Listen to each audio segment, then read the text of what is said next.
The corridor development projects have been recently visited by members of the Prosperity Party Central Committee. They reiterate the activities being carried out in Addis Ababa can be traced as models for cities of the Ethiopian regional administrations. They also pointed it can be a frame of reference to the regional urban centers as well.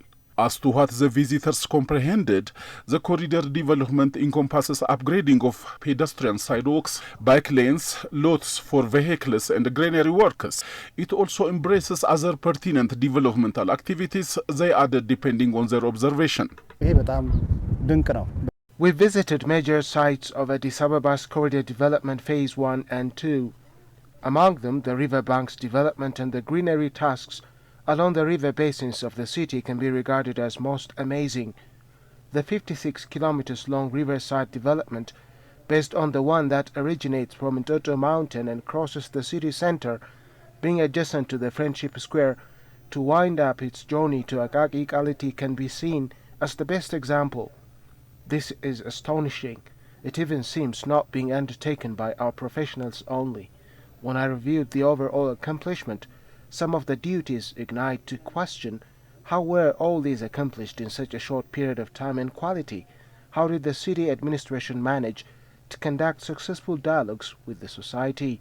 According to the visitors, the arch objectives behind the corridor development of Addis Ababa are quite a lot as to what they apprehended on the ground. Changing the city features compatibility to match the modern lifestyle of the city residents, city renovation, enhancing the looks of the city and enabling city residents to benefit from its sophistication are the ones that stand taller among others, they elaborated.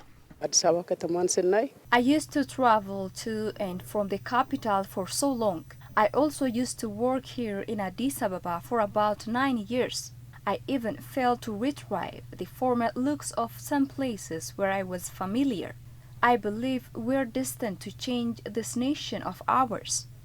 It is far better to civilize our own nation rather than getting astounded by others' achievements. I observe it all whenever I go.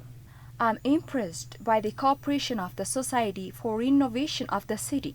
It is impossible for the leadership alone, but possible when the society aligns with the leadership and the ruling party to attain the expected goals, I believe.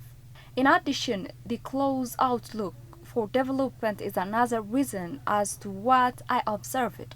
The extended reviews of the visitors implies the Addis Ababa corridor development is the one that has embarked huge possibility of renovating new urban areas from the existing ones in human-centered approaches. I have some previous know-how about Addis Ababa. I realized that the Piazza-era accomplishments of the corridor development can be summarized as miraculous. It's undergoing dynamic changes in contrast to its former looks. I remember there were shanty houses in the vicinity, which even were making the situation convenient for some illicit activities. I observed now that it's beyond the infrastructural change, paving ways for economic and other societal awakenings.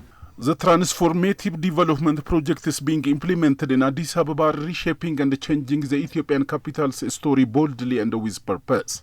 The meteoric transformation of the capital of Africa is witnessed by the Central Committee members and Executive Committee of the Prosperity Party.